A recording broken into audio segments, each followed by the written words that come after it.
Dr. Sarah Chun had always believed that first contact with alien life would happen in a laboratory, not while she was bleeding out in a cave on an unnamed planet in the Kepler system. The irony wasn't lost on her as she pressed her hands against the gaping wound in her abdomen, watching her blood mix with the strange, luminescent moss that covered the cavern floor. 3 days ago, she had been the lead xenobiologist aboard the research vessel Endeavour, part of humanity's first deep space exploration mission beyond the solar system. The mission parameters were simple: catalog any signs of life, establish scientific protocols for future contact, and, under no circumstances, engage in hostile actions with indigenous species. Sarah had spent 5 years preparing for this moment, studying theoretical xenobiology and developing communication protocols for species that might think in ways completely foreign to human understanding. The cave around her pulsed with an otherworldly blue light, emanating from crystalline formations that seemed to respond to her presence. But it wasn't the crystals that had brought her here. It was the creatures huddled in the deepest recesses of the cavern, creatures that defied every expectation humanity had about what alien life might look like. They were dragons, not the mythological beasts of Earth's ancient stories, but something far more wondrous and alien. Each creature stood about 4 feet tall at the shoulder, with iridescent scales that shifted between deep purples and brilliant golds depending on the angle of light. Their wings weren't the leathery appendages of Earth's extinct pterosaurs, but delicate, translucent membranes shot through with veins that glowed with the same blue light as the cave crystals. Most remarkably, their eyes held an intelligence that was unmistakably sentient. Sarah had discovered them by accident while conducting a routine geological survey of what the orbital scans had identified as mineral-rich cave systems. She had been alone, having insisted on taking the initial survey herself rather than risk a full team in unknown terrain.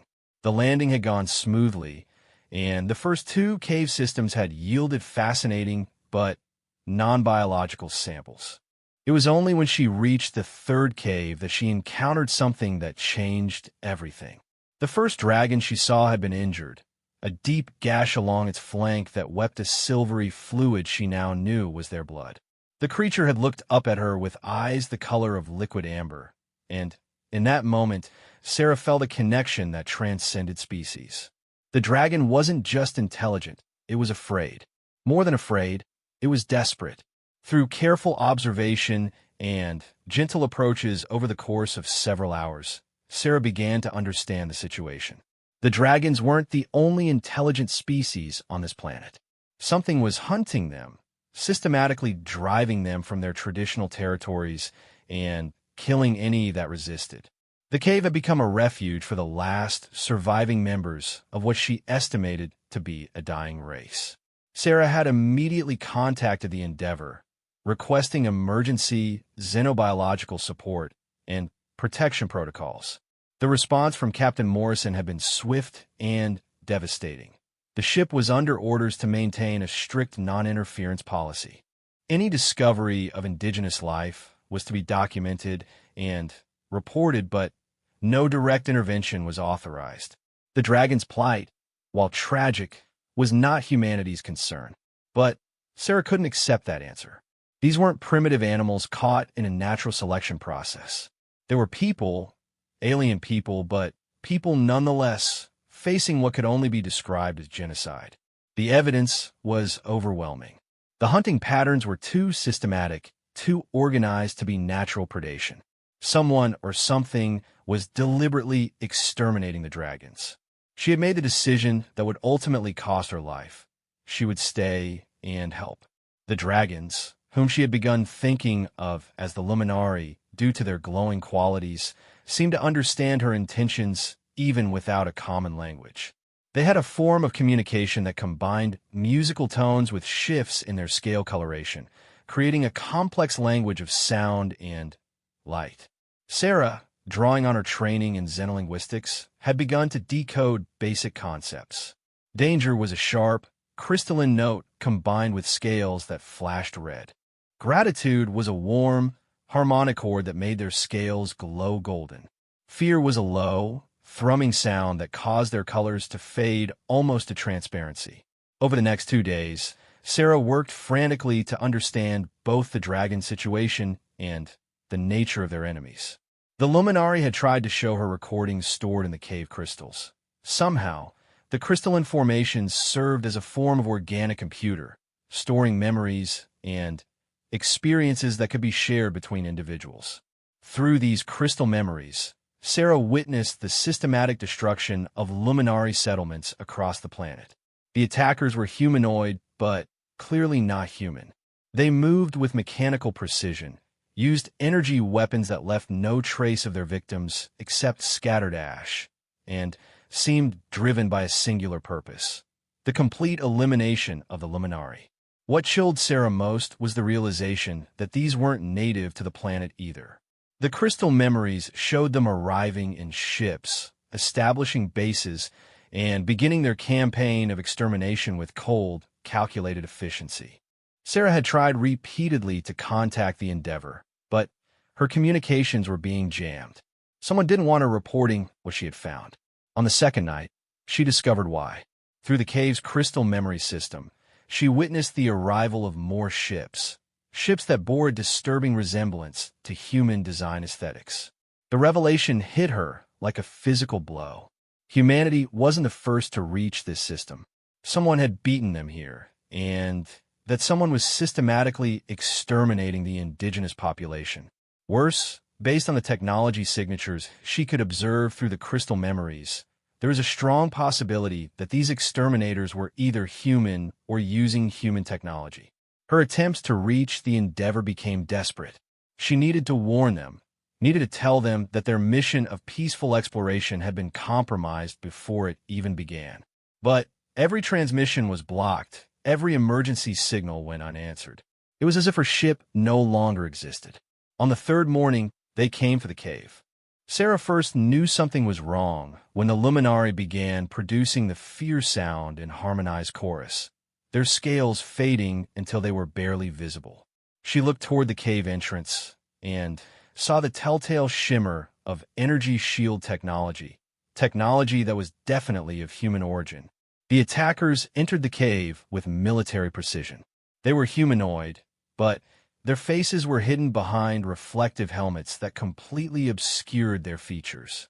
Their armor was matte black, designed to absorb rather than reflect light, making them seem like moving shadows in the blue-lit cave. Each carried a rifle that hummed with contained energy, and they moved with the coordinated efficiency of a well-trained strike team. Sarah stepped forward, placing herself between the attackers and the huddled Luminari. She raised her hands, hoping that universal gesture of peace would translate across species. "Stop," she called out. "These are sentient beings. You're committing genocide." The lead figure tilted its head, and when it spoke, the voice was electronically modulated but unmistakably human. "Dr. Chun, you were supposed to maintain non-interference protocols." The fact that they knew her name confirmed her worst fears. This wasn't a coincidence or a case of mistaken identity. This was planned. "Who are you?" she demanded. "What gives you the right to exterminate an entire species?" "Rights are irrelevant," the figure replied. "Efficiency is paramount. This system is being prepared for colonization. The indigenous population presents an obstacle to optimal resource exploitation." Sarah felt her blood turn to ice. "Prepare by whom? Are you human?" "We are what humanity will become," the figure said. "Optimized, improved, free from the emotional limitations that prevent effective expansion." Behind Sarah, the Luminari were singing a song she hadn't heard before, a complex harmony that seemed to resonate with the cave crystals themselves. The blue light began to intensify, and she could feel energy building around them like an approaching thunderstorm. "They're trying to protect themselves," she said, not moving from her position between the attackers and the dragons. "They have every right to defend their world.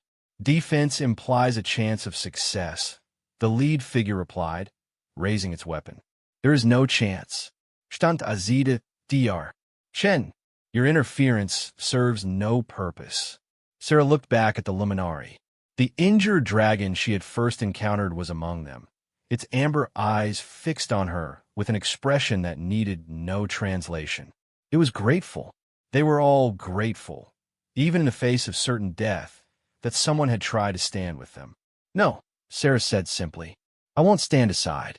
The energy discharge from the weapon hit her center mass, the impact throwing her backward against the cave wall. The pain was immediate and overwhelming, not just from the physical wound, but from the realization that she had failed. She slid down the wall, leaving a trail of blood on the glowing crystals. But as she fell, something unexpected happened. The Luminari didn't cower or flee. Instead, their song intensified, and the cave crystals began to pulse in rhythm with their voices. The blue light became blinding, and Sarah could feel energy coursing through her body, not healing her, but somehow connecting her to something vast and ancient. The attackers opened fire on the dragons, but their weapons' energy beams were absorbed by the crystalline formations. The cave had become a living shield, powered by the Luminari's song and somehow amplified by Sarah's presence. She could feel the connection now, a bridge between human neural patterns and the Luminari's unique form of consciousness. Through that bridge, she understood. The crystals weren't just memory storage devices. They were a communication network that spanned the entire planet. Every crystal formation was connected, creating a single vast consciousness that the Luminari could tap into. And now, through her sacrifice, humanity had become part of that network. Sarah's vision began to fade as blood loss took its toll, but her last sight was of the attackers retreating as the cave's defenses proved too powerful to overcome. The Luminari were safe, at least for the moment. But through the crystal network, she could sense similar scenes playing out across the planet. The genocide was happening everywhere, and the modified humans, for that's what she now understood them to be, had the advantage of superior technology and numbers. As consciousness slipped away, Sarah felt her mind expanding beyond the boundaries of her dying body. The crystal network was accepting her, incorporating her memories and experiences into its vast collective. She would die, but her knowledge would survive. The Luminari would know everything she knew about humanity, about the true nature of their attackers, and about the universe beyond their world.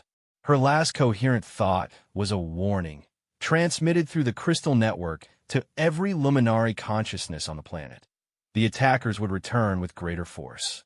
They would not be deterred by a single defeat. The only hope was to reach the other humans, the ones who still retained their capacity for compassion and moral choice, the ones aboard the Endeavor. Sarah Chun died on the floor of an alien cave, her blood mixing with luminescent moss, while dragon songs echoed through crystal formations that pulsed with otherworldly light. But her consciousness, her memories, her determination to protect innocent life, all of that lived on in the planetary network that connected every thinking being on the Luminari homeworld. She had no way of knowing that her death would trigger a sequence of events that would reshape the balance of power in the galaxy.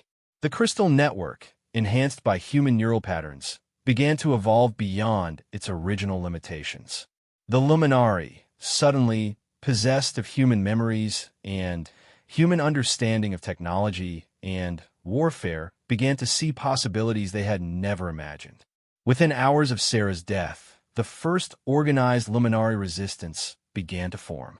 They had learned from her memories how humans fought, how they organized military campaigns, how they turned disadvantages into tactical advantages. But more than that, they had learned that not all humans were like their attackers. There were others out there, others who might help if they knew what was happening. The crystal network began reaching outward, sending signals toward the coordinates Sarah had carried in her memory, the location of the Endeavor. But the ship's communication systems weren't designed to receive the type of signal the network was sending. The messages would need a different kind of transmission. As Sarah's consciousness fully merged with the network, she realized what had to be done. The Luminari would have to capture human technology to modify their signals for human receivers. They would have to fight not just to survive, but to communicate. And in learning to fight, they would inevitably change from the peaceful species they had always been. The war was about to begin, and Sarah Chin's sacrifice would be both its catalyst and its moral foundation. She had died to protect the innocent, but her death would transform the innocent into something far more dangerous. The galaxy was about to learn that sometimes the greatest act of peace requires the preparation for war. In the depths of space, the Endeavor continued its mission, unaware that their xenobiologist had just made first contact, died for her convictions, and posthumously started an interstellar conflict that would determine the future of two species. Captain Morrison continued to wait for Sarah's regular check-ins, growing increasingly concerned as the scheduled communications failed to arrive. The war had begun, but the warriors didn't know it yet. Captain Elena Morrison stared at the communication console display, her jaw clenched with growing concern. Dr. Sarah Chun had missed 3 scheduled check-ins over the past 18 hours, and all attempts to reach her had failed. The silence from the planet's surface felt wrong in ways that made the veteran space officer's instincts scream warnings.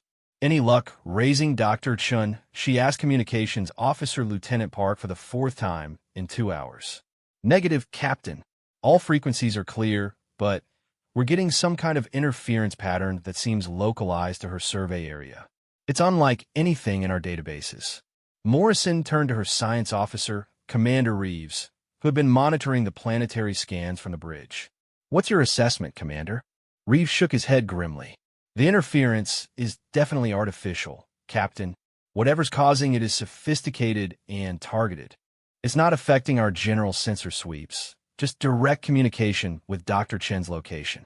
The captain felt a cold knot forming in her stomach. The mission briefings had emphasized that this system was uninhabited according to long-range surveys. But interference patterns like this didn't occur naturally, and they certainly didn't target specific locations unless someone wanted to prevent communication. Captain, called out Ensign Torres from the sensor station, her voice tight with uncertainty. I'm reading multiple ship signatures entering the system. Range, approximately 2 million kilometers, and closing. Morrison spun toward the main view screen. On screen, analysis. The display showed 3 objects approaching at high sublight speeds. They were clearly artificial, with sleek hull configurations that spoke of advanced propulsion systems. But their design was unlike anything in human databases. Unknown configuration, Torres reported. But, Captain, I'm getting some readings that are disturbing. Hull composition includes materials that match our own ship construction standards. Energy signatures show similarities to our propulsion systems. Are you saying those are human ships? Morrison demanded. I'm saying they're using human technology, but the overall design is different, more efficient. The modifications appear optimized for combat operations. Commander Reeves moved to his own station, fingers flying over controls as he performed detailed scans. Captain, I'm detecting weapon systems that are definitely based on human designs, but significantly enhanced. These ships are built for war. Morrison felt the pieces clicking together in her mind, forming a picture she didn't want to see. Red alert. All hands to battle stations.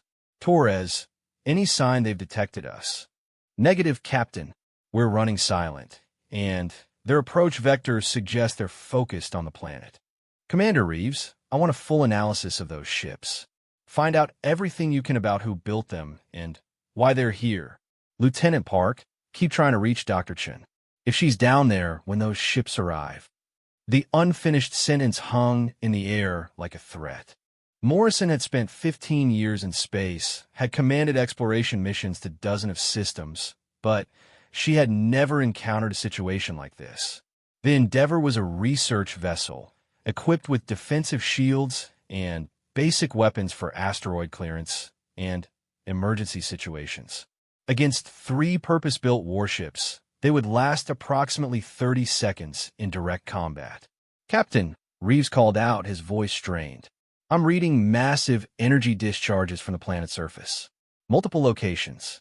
The pattern suggests coordinated attacks. Attacks on what?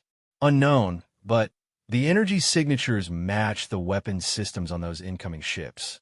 Someone down there is using the same technology to conduct military operations. Morrison closed her eyes briefly, the weight of command settling on her shoulders like a physical burden. Sarah Chun was down there, possibly under attack by forces using human technology. The non-interference protocols were clear, but those protocols assumed contact with primitive indigenous species, not finding human military assets conducting operations on supposedly uninhabited worlds. Tactical assessment, Commander. Reeves pulled up a three-dimensional display showing the incoming ships, the planet, and their own position. If we maintain our current trajectory and stay silent, we can observe without detection. But if Dr. Chun is in immediate danger, we'd have to break cover and attempt a rescue, Morrison finished. Against 3 warships with superior firepower. Yes, Captain. Morrison studied the tactical display, her mind racing through possibilities and consequences. Every option led to the same conclusion. They were vastly outgunned, and any direct action would likely result in the loss of the Endeavor and all hands. But abandoning a crew member to hostile forces was unthinkable. Lieutenant Park, configure a tight beam transmission toward Dr. Chen's last known location. Maximum power, all frequencies. If she's alive down there, she needs to know help is coming. Captain, Commander Reeves said quietly, perhaps we should consider that Dr. Chun may have already been compromised. If these hostile forces are using human technology, they might also have human intelligence assets. The implication was clear and chilling. Sarah Chun might already be dead, or worse, captured and interrogated. Either way, rushing in blindly could doom the entire crew without saving her. Incoming transmission, Lieutenant Park announced suddenly. Source unknown, but it's coming from the planet's surface. Captain, this is unusual. Put it through. The communication that filled the bridge was unlike anything they had ever heard. It began as a series of musical tones, harmonious but clearly artificial, accompanied by a visual component that painted shifting patterns of color across their screens. The patterns pulsed and flowed in ways that suggested complex meaning, but it wasn't any human language or communication protocol. Analysis? Morrison asked. It's definitely directed at us, Captain, Torres reported. The signal is focused on our position with precision that suggests advanced targeting systems. But the content is completely alien. As they watched, the patterns began to change, becoming less alien and more familiar. Human mathematical concepts started appearing, prime numbers, basic geometry, the periodic table. It was a classic first contact sequence, designed to establish communication between species with no common reference points. Someone down there is trying to talk to us, Morrison realized. But who? Dr. Chun doesn't have equipment that could generate signals like this. The mathematical sequence concluded, and new patterns began to appear. These were more complex, showing what appeared to be star charts with their current location highlighted. Then came images, crude but recognizable representations of the 3 approaching ships, followed by symbols that could only represent danger and death. Captain, Lieutenant Park said, her voice barely above a whisper, I think someone is warning us about those ships. The transmission continued, now showing representations of their own vessel alongside symbols that seemed to indicate safety and friendship. Then came something that made Morrison's blood run cold. A recognizable image of a human figure, clearly meant to represent Dr. Chun, followed by symbols indicating injury or death. Then, resurrection or continuation in a different form. What are they trying to tell us? Torres wondered aloud. Commander Reeves had been working at a station throughout the transmission, running pattern analysis and translation algorithms. Captain, I'm getting linguistic markers that suggest this signal incorporates human neural patterns. It's as if someone took human thought processes and translated them into this alien communication format. Morrison felt a chill run down her spine. Are you suggesting that Dr. Chun is somehow involved in generating this signal? I'm suggesting that human consciousness is somehow part of whatever intelligence is trying to communicate with us. The transmission shifted again, now showing detailed technical schematics of the approaching ships. The level of detail was extraordinary, revealing weapon specifications, shield frequencies, tactical capabilities, and, most importantly, weaknesses. This wasn't just a warning, it was a tactical briefing. "Captain," Torres called out urgently, "the 3 ships have broken formation. They're moving to surround us. I don't think our silent running is as effective as we hoped." Morrison studied the tactical display as the enemy ships adjusted their approach vectors. They were indeed being surrounded, but the movement patterns suggested the hostiles weren't entirely certain of the Endeavor's exact position. They were conducting a search pattern rather than moving to specific coordinates. "Lieutenant Park, respond to that transmission. Use the same mathematical sequence they initiated, then send our ship's status and position." "Captain, is it wise to reveal our location?" "Whoever's sending that signal just gave us detailed intelligence on hostile forces and warned us of danger. Either they're friendly or this is the most elaborate trap in military history." The response to their transmission was immediate and alarming. The alien signals stopped abruptly, replaced by standard human communication protocols. A voice came through the speakers, distorted and strange, but unmistakably speaking English. Endeavor asterisk. This is Dr. Sarah Chun. I need you to listen carefully. I'm dead, but I'm also not dead. It's complicated." The bridge fell silent except for the hum of electronics and the distant vibration of the ship's engines.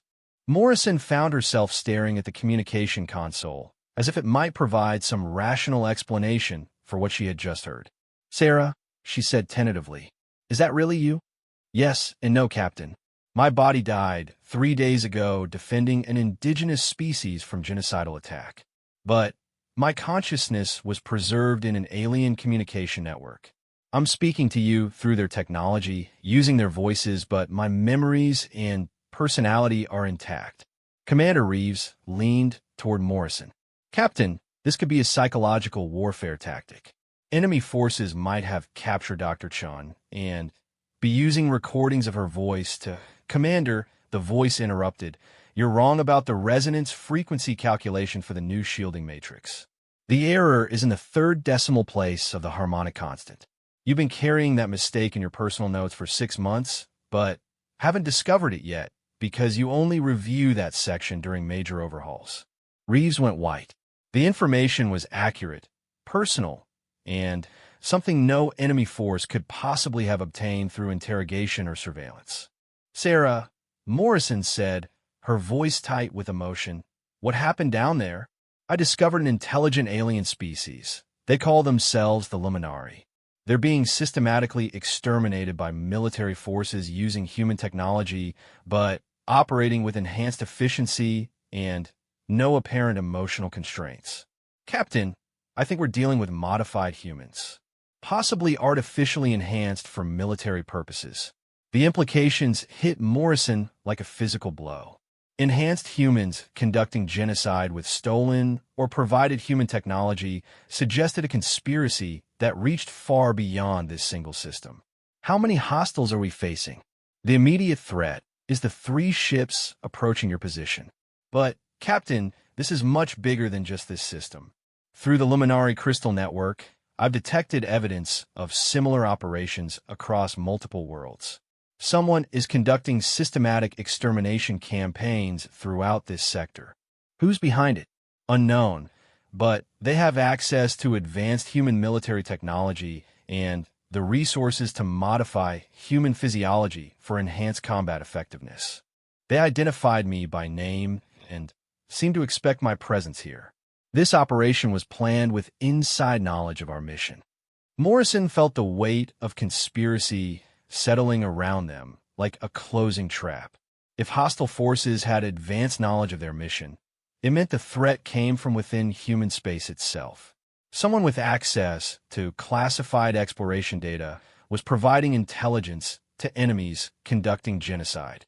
Sarah, what do you recommend? The Luminari are willing to help, but they need time to understand and adapt human military tactics. Right now, they're outgunned and outmatched.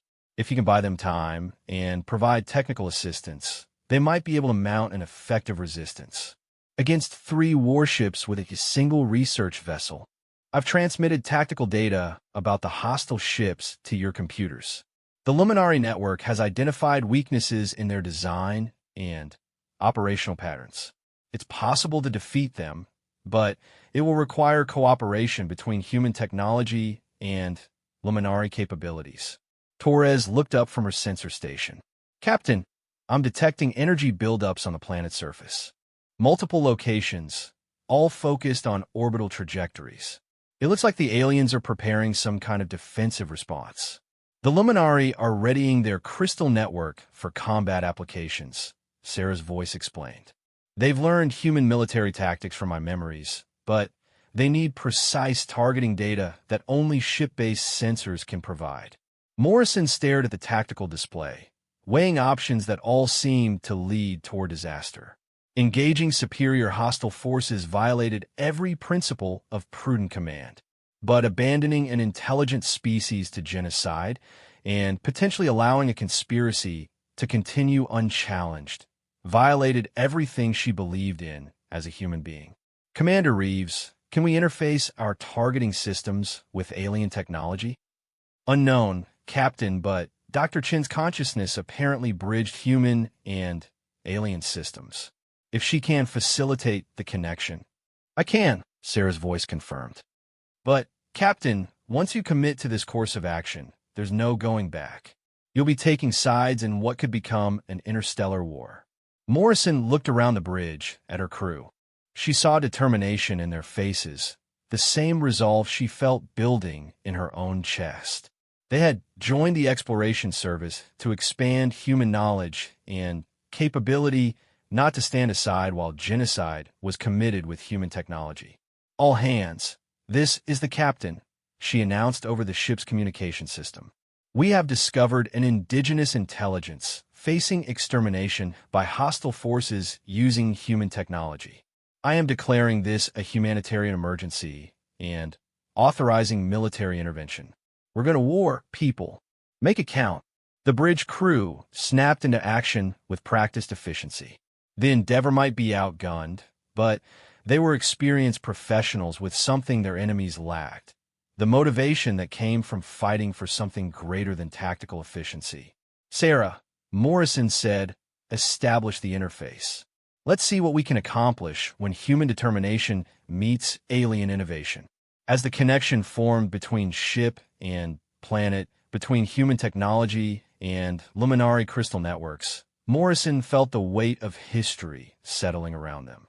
They were about to fire the first shots in a war that would reshape the galaxy's balance of power. Dr. Sarah Chan had died to protect the innocent, and now her sacrifice would either save 2 species or doom them both. The 3 hostile ships completed their encirclement and began closing for the kill, unaware that their prey had just acquired allies capable of turning orbital space into a battlefield where human technology and alien abilities would merge into something neither species could achieve alone. War had come to the Kepler system, and the outcome would determine whether genocide or cooperation defined the future of interstellar relations. The interface between human and Luminari technology created a sensation unlike anything Captain Morrison had ever experienced. As the connection stabilized, she could feel the vast consciousness of the planet's crystal network touching her mind, not invasively, but like a gentle hand offering assistance. Through that connection, she sensed Sarah Chen's presence, transformed but unmistakably herself.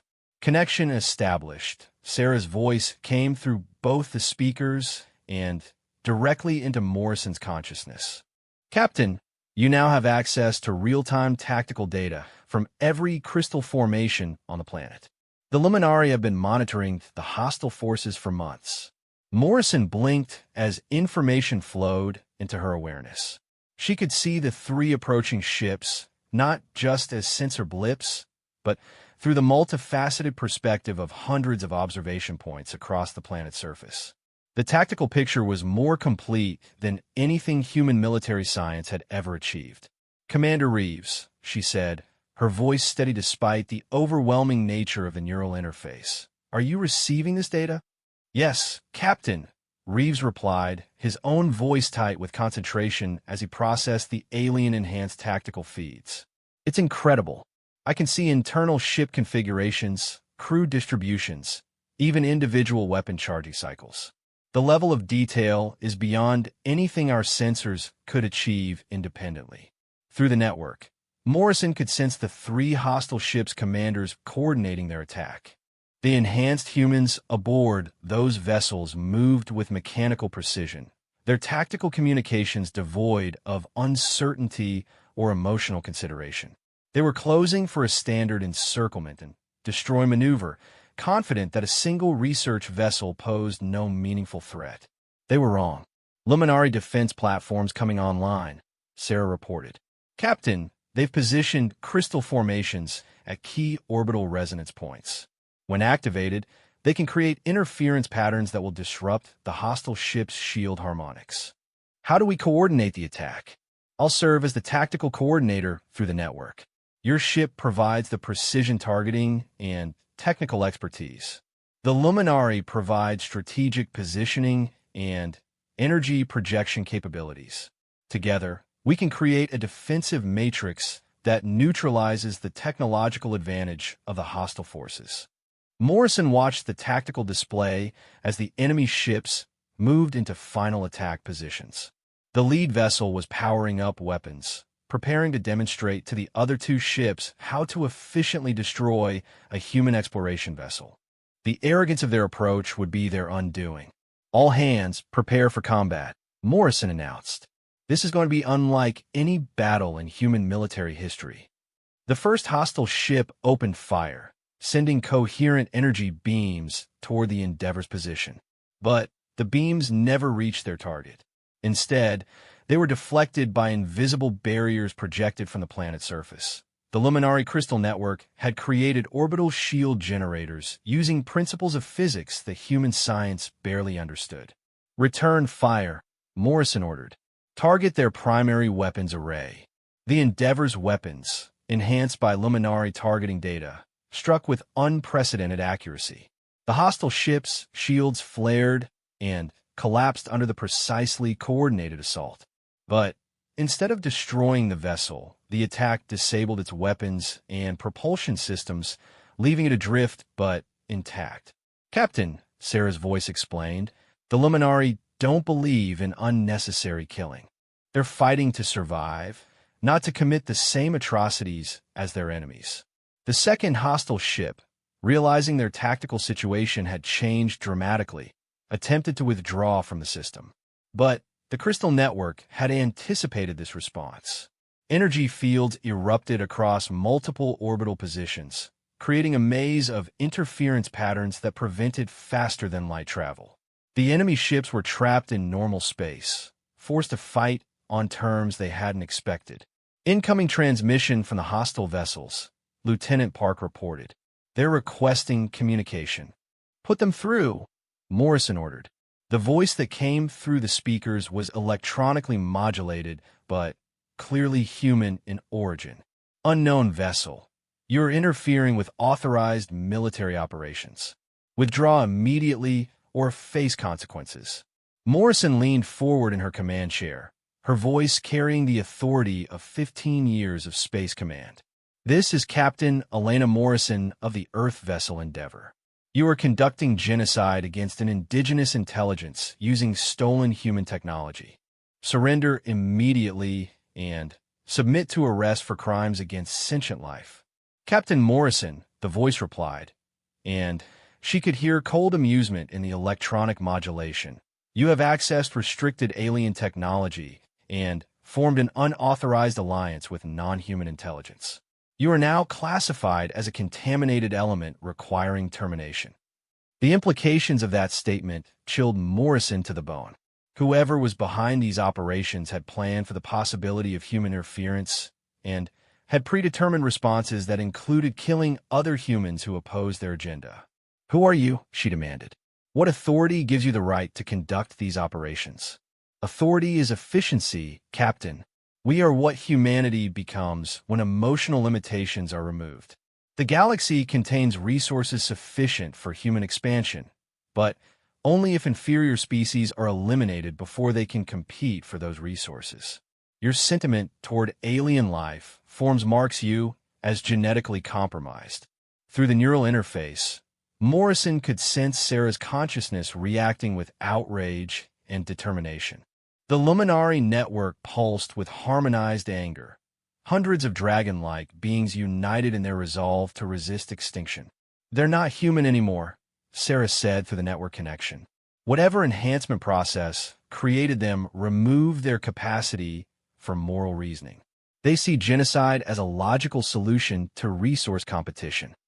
The third hostile ship had maneuvered to flank the Endeavor, but the Luminari had anticipated this move as well.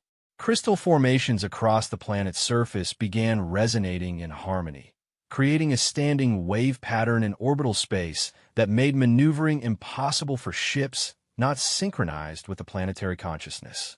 "Fascinating," Commander Reeves said, studying the tactical displays. "They've turned the entire planet into a single massive weapon system, but it operates on principles of harmony rather than destruction. They're not trying to destroy the hostile ships. They're trying to capture them intact. The Luminari want to understand their enemies," Sarah explained.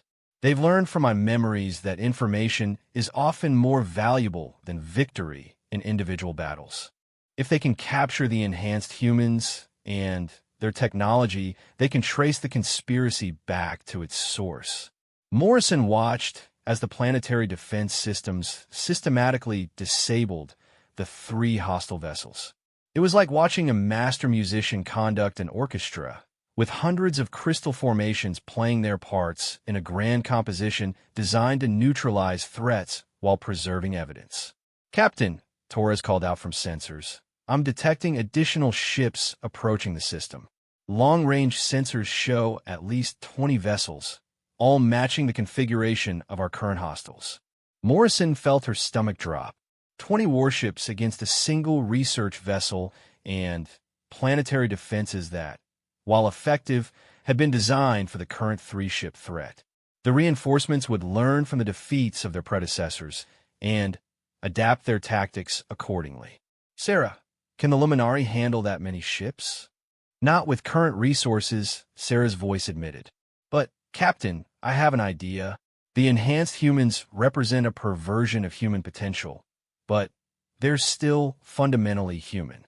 If we can capture some of them and reverse their conditioning, we might be able to turn their own technology against the conspiracy." "How do we reverse military conditioning designed to remove emotional capability?" "By exposing them to the Luminari neural network. The crystals don't just store memories. They can share emotional experiences across species barriers. If we can force the enhanced humans to experience genuine connection with the Luminari, it might reawaken their suppressed humanity." Morrison considered the implications. They were talking about psychological warfare on a scale never before attempted, using alien technology to reprogram human minds that had been deliberately modified for military efficiency. "Commander Reeves, prepare boarding parties. We're going to capture those ships and their crews." "Captain, boarding actions against hostile forces with unknown capabilities is exactly what we're going to do," Morrison interrupted. "The Luminari will provide support through their network. We capture the enhanced humans, expose them to alien consciousness, and hopefully restore their capacity for moral reasoning." The boarding operation was unlike anything in human military experience. Luminari crystal fragments, carried by the boarding teams, created localized fields that projected the planetary consciousness into the captured ships. Enhanced humans, encountering alien emotional patterns for the first time since their conditioning, began to experience psychological breakdowns as suppressed memories and feelings returned. Lieutenant Commander Hayes, leading the boarding party onto the first captured ship, reported back with amazement. "Captain, The hostiles are surrendering without resistance. They seem to be experiencing some kind of emotional shock. Many are crying, which doesn't match their previous behavior profiles. Through the neural interface, Morrison could sense what the captured, enhanced humans were experiencing. The Luminari network was sharing memories of their civilization before the genocide began. Experiences of art, music, family bonds, and the simple joy of existence. For beings who had been conditioned to see only military objectives and resource allocation, the sudden exposure to pure emotional experience was overwhelming. "It's working," Sarah reported. "The enhanced humans are remembering what they used to be before the conditioning. Their military implants are intact, but their capacity for emotional response is returning." One of the captured enhanced humans was brought aboard the Endeavor, his restraints removed once it became clear he posed no threat. The man sat in the conference room, tears streaming down his face as he struggled to process experiences he had thought lost forever. "I remember," he said, his voice breaking with emotion.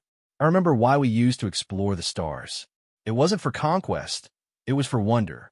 We wanted to learn, to discover, to be amazed by the universe's diversity."